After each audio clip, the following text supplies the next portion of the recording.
I'm Janet Clark, and you are listening to the Sales Matchmaker Podcast. Hello, I am Janet Clark, and you are here on the Sales Matchmaker Podcast today, and I am the Sales Matchmaker. And thank you so much for tuning in today. I'm really excited because we are going to talk about how to create your plan for sales mastery.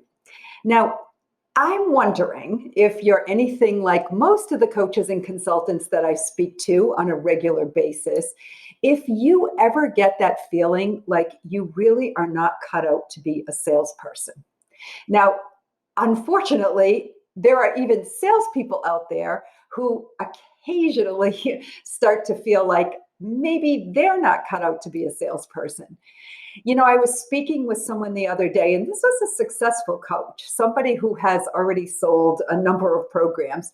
And, you know, she said to me, I just hate selling. I just really don't feel like it's me. And I just don't think I'll ever be a good salesperson. And, you know, she went on to talk about how she said, I've invested in all kinds of courses to help me to get better at sales. I've even done all kinds of role playing, and I have a script, and there's like literally no objection that I haven't practiced how to overcome. But for whatever reason, when I get on these sales calls, it just doesn't click. It just doesn't happen. It doesn't feel good. And I don't end up getting the sale. So this is happening way too often, not just for her, but for a lot of the coaches and consultants and salespeople that I talk to. So here's the thing that I said to her, and something that I think is important for all of us. You know, we're making this way too hard. I think that people get the idea that there is a perfect way and there's just one way to do a sales call, and that they can't understand why they can't figure it out. And, you know, they start giving themselves all of this self-talk that is negative in their head when the sales call doesn't go exactly the way they think that it should have. And the truth of the matter is that we're our own worst enemy very often when it comes to selling. So anyway, I was kidding around with her, and I have this expression that I learned many years ago when I was in a 12-step program that said, never go into your own head alone. It's a dangerous neighborhood. And I quote that a lot because it really speaks to why we all have coaches, right? Why we hire coaches and consultants to help us with things. Because the truth is that we can convince ourselves of anything. And usually we aren't trying to convince ourselves of the positive. Very often we're going down this path of negativity because for whatever reasons, those are the loudest voices that are in our head. So what I want to talk about today is how can you master sales? How can you become a master of sales? And really, there is a way to do it. And it means that you have to have a plan. And for you, those of you who have followed me for a while now, you know that I love to speak in acronyms and I love to turn things into an acronym. I guess that goes back to my corporate days when in AT&T, everything was an acronym, including AT&T. So the word plan that we're going to talk about today is an acronym. And that's going to be how you're going to remember it and learn what this plan is so that you can master sales. So I'm going to teach this to you right now. So it's PLAN, 4 steps to sales mastery. P stands for practice. Now, practice is not really a word that a lot of us like to hear because we like to think that we're at a point where we don't need to practice. But I'm going to tell you a secret. If you want to know why I'm great at sales? It's because I've been practicing sales for decades. And that has led to continuous improvement. It's not because of my personality. It's not because I was born a natural salesperson. It's not because I have the exact right script and I have it down pat. It's not because I have all these tactics and techniques that I can pull out of a magic hat when I need to. It is because every single time I go out there and put myself in the ring or take a sales call or get in front of somebody to do a sales presentation, I am practicing. That's how I get good at selling. So I don't shy away from those opportunities to actually go out and do a sales call. And whichever that means to you, whether that's on a Zoom, whether it's on a phone, whether it's face to face, it's just important that you continually go and do it. Now, every one of us is different. Wouldn't you think that at some point you would become an expert at sales? Well, here's the thing. If you watch major league athletes, professional athletes, do you ever know of any of them who don't continuously go out and practice the sport? And the way they practice very often is by playing games, right? Having a game with somebody. So, yes, sometimes they're just practicing their technique at something. But in sales, it's really all about going out there and playing the game. Now, here's why. Because what I said earlier, every one of us is different. And not only are we unique and different, but every single person that we're going to sit across the table from, or the phone or the computer, is different. So it's never the same.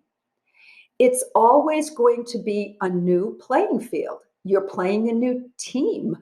You're up against a different opponent in a lot of ways. And I don't really want to set the prospect up as the opponent, but the challenges that you're going to face in this communication are always new and always different. So each time that you get out there, you are going to be able to experience something different. You are going to have an opportunity to practice your own communication skills.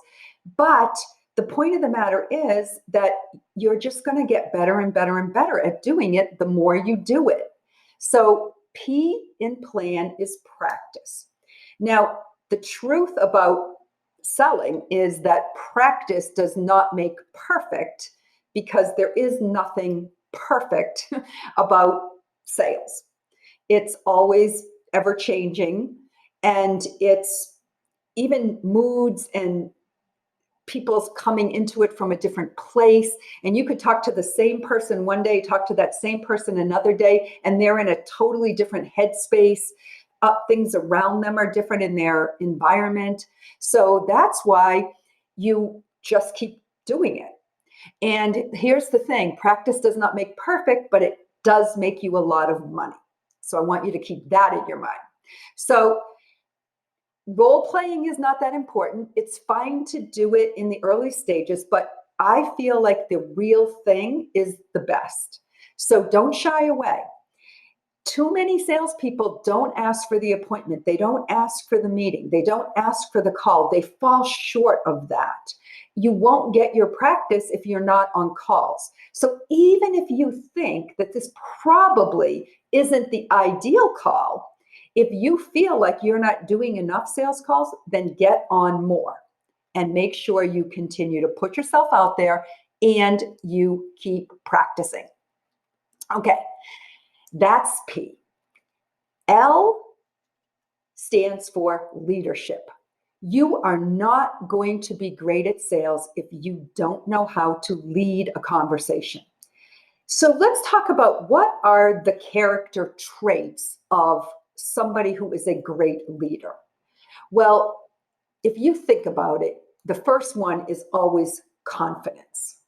A great leader is a confident person. They have a strong sense of self, and they are a person who is going to be able to lend their confidence to somebody else if that person doesn't have it. So you have to have it in order to lend it to the prospect, if in fact they're lacking a little bit of confidence to move forward. So confidence is huge in leadership. And if you don't have that confidence right now, then that's where you need to hone in. And so it really comes down to that leadership capability. So you've got to get a coach that can help you with that. Another quality or characteristic of leadership is conviction. And that means that you have to be steadfast in your belief in what you are selling. And that goes for you if you're a coach, you if you're a consultant, you if you're a salesperson. If you do not have 100% conviction that you are leading this person into something that's actually going to enhance their life or their business, then you need to get that before you're going to be really good at sales. The next thing is curiosity. Curiosity. A good leader cares about people. A good leader really wants to understand what is it that makes this person tick. So they are genuinely interested in the other person, and they have a strong desire to help that person. Now, that's going to require some empathy. It's going to require understanding, ability to listen, ask good questions, and then be able to get people to open up to you. So that's what leadership is. So I'm making this plan sound like it's simple, and it is, because there are really only 4 major steps to it. But within each one of these stages, it's big, right? So the practicing is big. You have to do it a lot. Leadership is huge. If you don't have leadership skills, that's where you're struggling right now. You can fix that by getting somebody who can help you develop those leadership skills. Okay, the next thing in plan is A, and that stands for ambition. Salespeople who are really great will not stop, even when it seems like they're not going to get the sale. They are ambitious. Now, ambition means that having a strong desire to do or achieve something that requires hard work. And here is the thing. In our society, unfortunately, most people are not willing to do work. They want instant results. And that is not the way it works.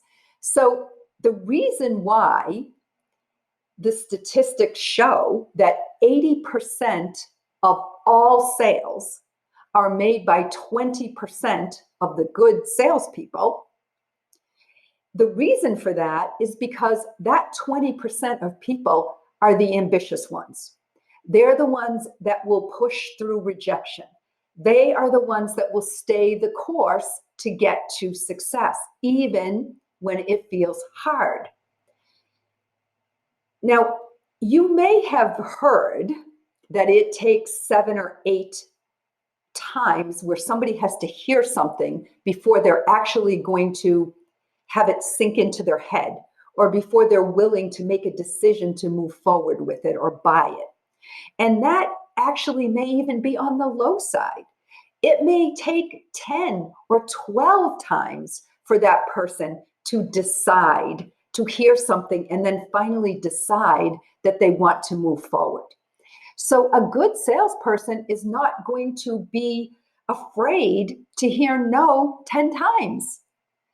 Now, that doesn't mean that you go back and you're annoyingly pushy, but you find new ways to have a conversation with people so that you get the opportunity to present the offer in a slightly different way, or under slightly different conditions, or when the person is in a different frame of mind. So this ambition is one of the key deciding factors on whether you are going to be one of the top 20% of salespeople or coaches who can sell your program. So keep that ambition going. And there are ways that you can get somebody that if you do feel ambitious, but yet you feel like it's not getting you where you want to go, you may have to work on some of these other areas. But if you are working on these other areas, but you just don't have that ambition to stick to it and keep doing the work, then you're going to fall behind. Okay, the final fourth step in plan is N, which is network. Now, I can remember at some point back in my early years of learning selling and being in some sales training program, somebody said the opposite of networking is not working. And I think that's like really cool, because we just talked about how important it is, right, to be a leader, to do the work, to have the ambition. But the point is, like, so what's the work? Well, the work really comes down to building relationships with people. And that's what networking is all about. It's being able to make sure that you have somebody to talk to. So there's that other saying, which is nothing happens until someone sells something to somebody. And I love that, because when you really think about that, the somebody and the someone are people. And in order for that sale to take place, somehow there has to be a relationship, a networking opportunity that brought those two people together so that that sale could actually happen. Now, look, we are all human beings, and we are not selling to companies. We are selling to other people. And so we have to remember that networking is building relationships with people and building these strategic alliances so that we can have more influence with other people. You know, with all the business challenges that are out there, and that involves marketing, sales, operations, finance, right? So if you're running a business, you have to be managing all of those systems in your business. You will find that the key to making all of those things work is your ability to network and build these strategic alliances. So it is critically important, whether you are a coach, whether you're a consultant, whether you're running an agency, or whether you're a salesperson, you have to have strong alliances. You have to have lucrative relationships built on credibility and trust. Now, people are going to buy from people who they know, like, and trust. And in every area of the business, you are going to have these relationships with other people that you know, like, and trust, whether you're selling to those people or whether you're buying from those people, right? Some of those people are going to be on your team. They're going to be people you hire. So networking is the key to everything in sales. And I believe it's one of the huge missing ingredients on the high ticket closer mentality. The people who think that they're just going to get on the phone and they're going to be a closer, and they haven't really established trust. They haven't established a relationship. They don't have a good rapport with this person. That is the hard way to sell. And it's really ineffective. So while techniques and tactics and some pushy fast action bonuses might work to a degree with that high ticket closer, many of those sales are going to come undone because they are not built on a foundation of trust. And that is, to me, one of the sad situations that we're finding ourselves in right now. Salespeople have lost the art of selling. They have lost the art of relationship building, prospecting, getting an opportunity to really get into the head and the heart of this other person. And that's what you do when you're doing networking. Now, it used to be that networking took place outside of your workspace. where you went to networking events, you went to live events, you went to industry events. We still do that, but it's not imperative that you even leave your computer in order to network. It's totally possible now to network with people all over the world through Zoom, through LinkedIn, Facebook, all the social media platforms, really. Our ability to use email and our ability to talk on the phone. So we can literally network from anywhere with anyone. So to me, a really qualified, really high level sales master is somebody who knows how to network. They know how to build relationships. They understand the fine art of prospecting. So, enough said about that. So, to sum it up, if you want to do well in sales, if you want to master sales and become one of the top 20% of salespeople or coaches and consultants in your space, then you're going to do that by going deeper with people. You're going to do that by practicing these conversations. You're going to do it by literally going out there and having as many conversations as you can, continually improving how you are relating with people. The next thing you're going to do is you are literally going to improve your leadership skills. You're going to recognize that your ability to influence people, your ability to allow them to borrow your confidence, to have conviction in what you're offering, and to be able to care enough about them, to have the curiosity to find out what it is that's going to make them feel like they have made a life-enhancing decision.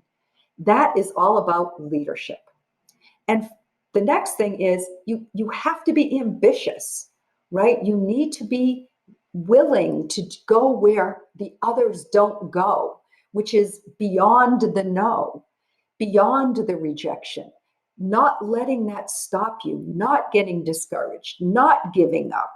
And that is going to set you apart from what everybody else is doing out there. The cream will rise to the top, and the ambitious people do win. And finally, it's about networking.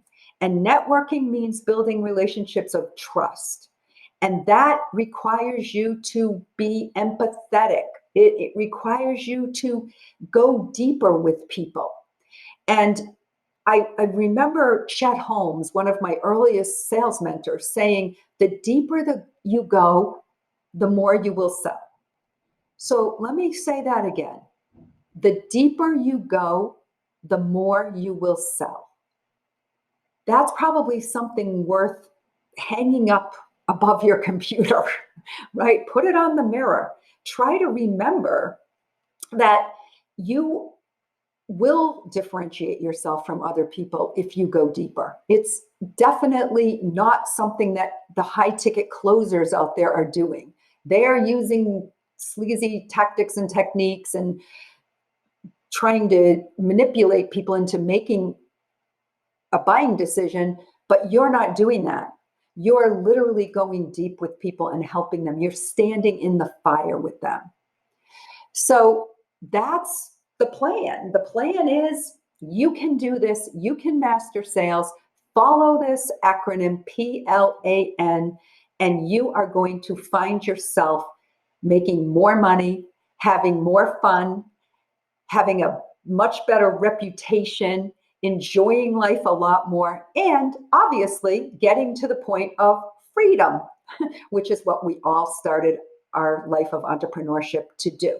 It's financial freedom, time freedom, lifestyle freedom. That's what it's all about. So follow the plan, and that's how you get there.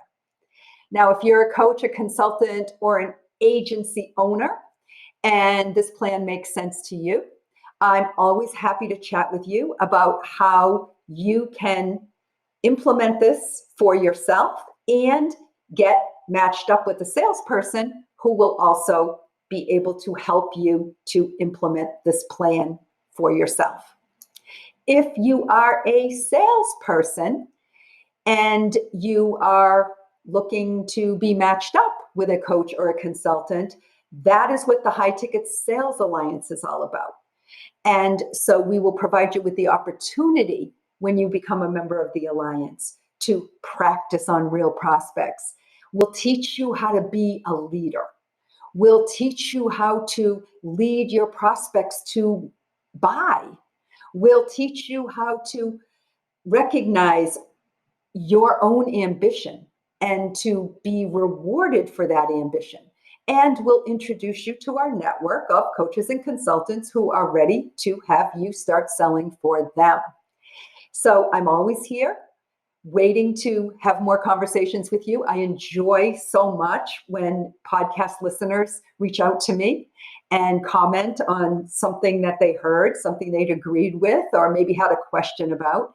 So always feel free to reach out to me. You can reach me via email at janet@thefreedomshift.com or through Facebook Messenger.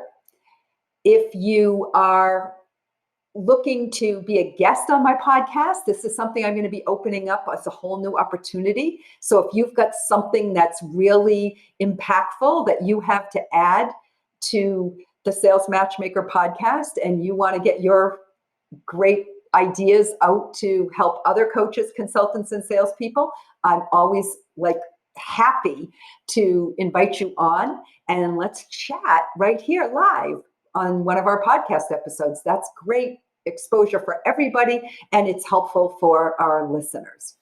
So I'm here to make a match for you one way or another. So reach out, and until next week, happy selling and bye for now. Thank you for listening to this week's episode of the Sales Matchmaker podcast.